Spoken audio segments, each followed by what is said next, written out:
Bu yigit o'ylardi, o'rmon bu shunchaki chiroyli o'simliklari va yoqimli hayvonlari bor bo'lgan katta bir daraxtzor. Lekin u changalzorga kirib, tug'ilganiga pushaymon bo'ldi. Agar ismingiz keyingi videoda birorta personajga qo'yilishini xohlasangiz, hozirroq kommentariyada ismingizni yozib qoldiring. Video boshlanishida oldin like bosib, obuna tugmasini ham bitta urib homilador qilib qo'yishni unutmang. Men esa videoni boshlayman.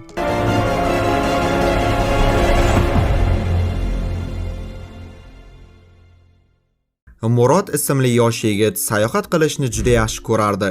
20-asr oxirida u Boliviyaga yo'l oladi. Orzusi Amazoniya o'rmonlarida sayr qilish va sarguzasht izlash. Murod bolaligida Garri Potterning kinosini ko'p ko'rgani uchun o'zining ham basharasi Garrinikiga o'xshab ketgan va sayohatning boshida u quvnoq bir yigit bilan tanishadi. Uning ismi Suxrob, Shvetsiyada o'qituvchi bo'lib ishlaydi. Murod va Suxrob tezda yaqin do'stdek bo'lib olishadi, birga sayohat qiladi va boshqa sayyohlar bilan lagerda yashaydi. Bir kuni ekskursiya davomida Suxrob o'zining eski do'sti Sunnat bilan uchrashib qoldi. Sunnat AQShdan kelgan taniqli fotograf va sayohatchilar orasida haqiqiy afsona. Uning bormagan joyi va ko'rmagan teshigi qolmagan. U Janubiy Amerikani piyoda bosib o'tgan va ajoyib suratlar olgan. Kechqurun do'stlari mahalliy qovoqxonada ichib o'tirganida bir notanish ayol ularni xavfsizlik sababli uyiga qaytishga chaqiradi. Ammo Murod ketishni istamaydi, chunki unga mahalliy qiz yoqib qoldi.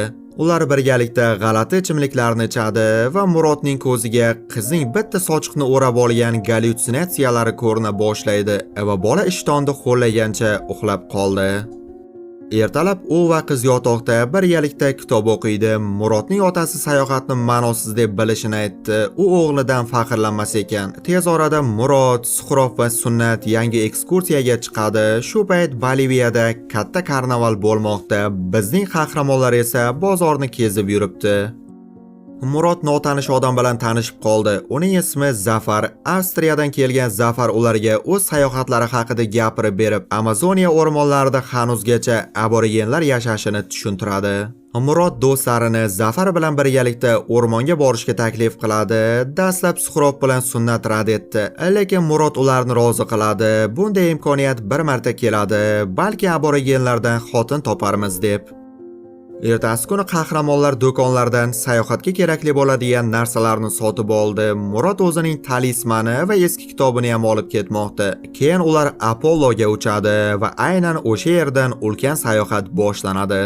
Tunda Suxrob g'alati tovushlardan uyg'onadi, xuddi kimdir o'sirayotganga o'xshayapti va rostdan ham Zafar yoqmaydigan narsa yeb qo'ygan ekan va o'rmonning o'rtasini o'z go'mpari bilan o'g'itlayapti. Shu joyda pauza qilib videoga like bosib qo'ying. Like'lar soni ko'p bo'lsa, yangi videolar soni ham ko'payadi va video qanchalik qiziqarli bo'lishi ham bosgan likeingizga bog'liq. Like'lar uchun oldindan rahmat. Kechqurun kuchli yomg'ir boshlanadi. Sayyohlar ho'l kiyimlarini olovda quritadi va ob-havo tezda yaxshilanishini kutmoqda.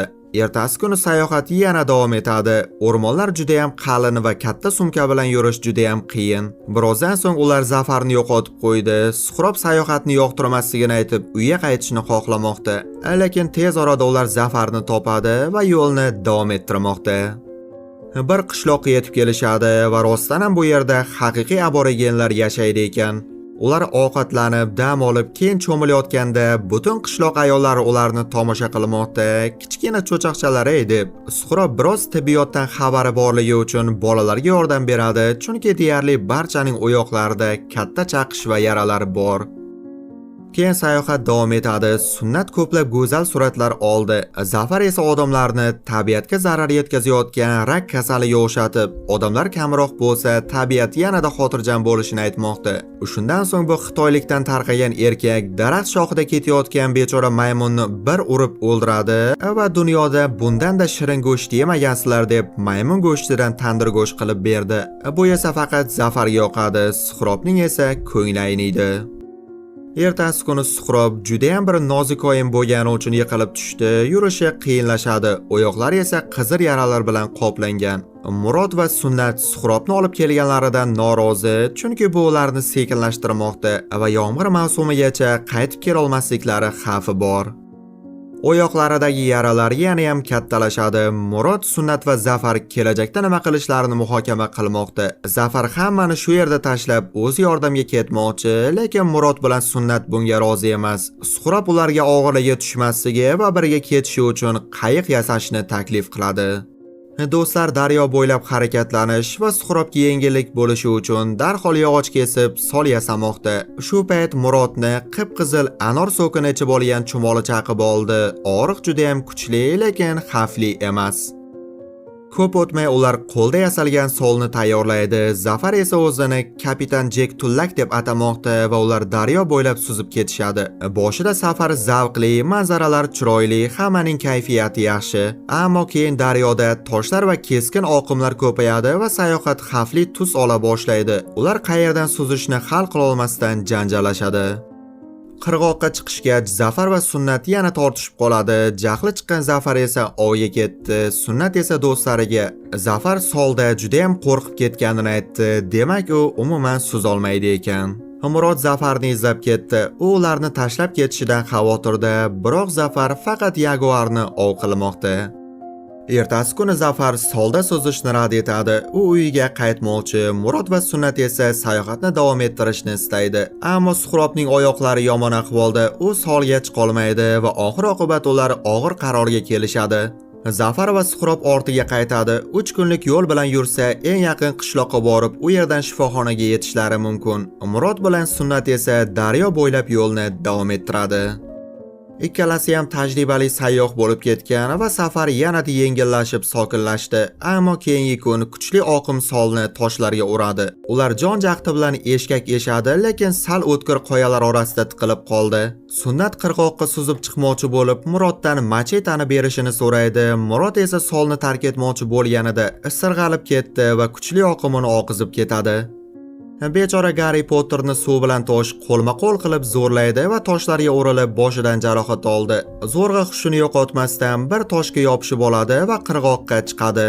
U butkul holdan to'ygan, ust-boshi ho'l va iflos. Kechga borib esa yomg'ir yog'a boshlaydi va u kichik g'orning ichiga bekinadi. Ertalab u daryoda o'z sumkasini ko'rib, darhol suvga sakrab uni olib chiqdi. Bu uning omon qolishiga katta yordam. Dori ichadi va Sunnatni qidirishga urinadi, ammo iz yo'q. Oqimini juda ham uzoqqa olib ketganga o'xshaydi. U daftarida Sunnat uchun xabar qoldiradi: "Tirik bo'lsang meni izlab top" deb. Kunlar o'tadi. Murod mevali daraxt topdi, lekin u yerda zaharli ilon ajjari gujjo qilib yurgan ekan. Ochlik esa qo'rquvdan kuchli va u ilonni haydab yuboradi va mevalarni oldi. Kechasi o'rmon o'rtasida yotib qolishga to'g'ri keladi. Bu juda ham qo'rqinchli. Tushida u McDonald'sda gamburgerlarni biqin qilib yotganini ko'radi va to'satdan ulkan buqa paydo bo'ladi va u dahshatli tushdan uyg'onib ketdi. Tongda u yo'lni davom ettiradi va uning oliy maqsadi eng yaqin qishloqqa yetib olish.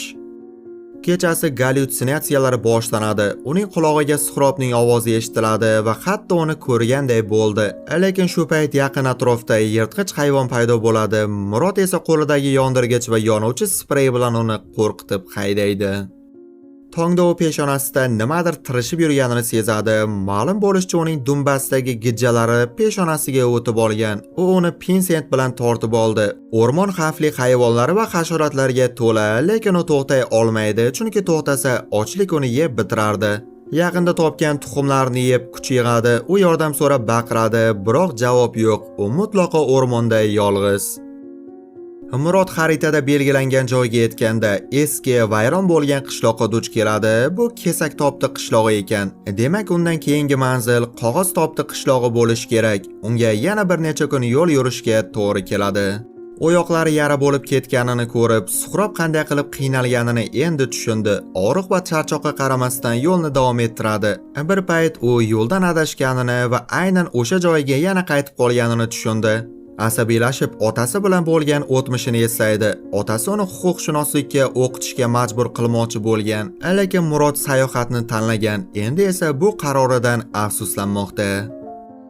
U ko'p kunlardan beri o'rmon ichida yolg'iz, adashgan holda kezadi. Yomg'irlarda, momaqaldiroqlarda to'xtamasdan yuradi. Kechalari rangli, bir-biridan g'alati tushlar ko'radi. Uning tushlarida unga yoqqan lagerdagi qizam bor va u bilan yashin boboq o'ynaydi, lekin tushlari doim yomon yakunlanadi. Shu payt daryo bo'yida yurgan ikkita mahalliy odam holdan toygan Sunnatni topib oldi. Uni qog'oz topdi qishlog'iga olib borishadi. Bu yerda 100 ga yaqin odam yashaydi. Sunnat esa zudlik bilan Murodni qutqarishlarini so'raydi. Mahalliy aholilar samolyotda o'rmon ustidan uchishadi, ammo pastga tusha olishmaydi. Shuning uchun Murodni ko'ra olishmadi. Murod esa osmonda o'sha samolyotni ko'rdi, lekin ular uni payqamadi. Qog'oz topdi aholisi Murodni tirik topishlariga ishonmayapti, ammo Sunnat ishonadi. U tajribali yo'l ko'rsatuvchi Davrondan yordam so'raydi. Davron unga qayiq berishga rozi bo'ladi va birga qidiruvga chiqishadi. Bu vaqtda Murod hamon o'rmonlarda adashib yuribdi. U bir ishtonsiz va vijdonsiz ayolga duch keldi. Ayol inglizcha bilmaydi, ammo Murod unga imo-ishora bilan yordam so'raydi. Ular birgalikda tunashadi va bu paytda ko'ngilga solasol sig'armidi, bo'lmasa solardi. Ular birgalikda yo'l yurishadi, ammo keyin hammasi tushuniladi. Bu ayol aslida Murodning gallyutsinatsiyasi ekan. Murodjonni ko'ziga ko'rinyapti. Xayoling qursin. Gallyutsinatsiyalar ko'payib, Murod botqoqqa tushib ketdi. Bo'ynigacha kirib, o'lim yaqinligini his qiladi. Shu payt u bobosi sovg'a qilgan kitobni ko'rib qoldi va taslim bo'lmaydi. Atrofdagi ulkan barglardan foydalanib, qiyinchilik bilan quruqlikka chiqdi, lekin uning sumkasi botqoqda cho'kib ketdi. U kiyimlarni yechadi, juda ham ozib ketgan, xuddi skeletday. O'z tanasiga yopishib qolgan yong'in chumollarni to'kib tashlaydi, ammo ular uni yana chaqa boshlaydi. Bu esa yanada kuchli gallyutsinatsiyalarni keltirib chiqaradi. U reallikni tasavvurdan ajrata olmay qoladi. 2 haftadan beri adashgan, holdan toygan holda daryo bo'yiga sudralib boradi. Bir kuni qirg'oqda toshbaqani ko'rib qoldi. U uni o'ldirib go'shtini yemoqchi edi, lekin oxir-oqibat toshni tashlab, senga tegmayman deydi. Osmonni tomosha qilib, ulkan ko'k kapalakni ko'rganday bo'ladi va minnatdorchilik bilan ko'zlarini yumdi. Bu paytda Sunnat bilan Davron hamon qidiruvni davom ettirmoqda. Davron qaytish kerakligini aytdi. Qayiqda orqaga qaytayotganlarida esa charchoqdan hushsiz holda yotgan Murod ularni ko'rib qoladi. U so'nggi kuchini to'plab, "To'xta! To'xtay Sunnat!" deb qichqiradi. Sunnat esa orqasiga qaraydi va nihoyat u do'stini topdi. Murod tirik topiladi. Uni qog'oz topdi qishlog'iga olib borishadi. Mahalliylar esa odamning 9 kun o'rmonlarda yolg'iz tirik qolganiga hayron. Va nihoyat haqiqat ochiladi. Ma'lum bo'lishicha, Zafar aslida firibgar bo'lgan ekan. U turistlarni xavfli safarlarga olib chiqib, pullarini olgan va uni politsiya allaqachon qidirayotgan ekan. Zafar bilan Suhrob qishloqqa qaytmagan va ularni hech kim qayta ko'rmagan. Garri Potter nima qilib yuribdi ekan bunday joylarda? Yo Jin Weasley uydan hayday yordimikan bechorani?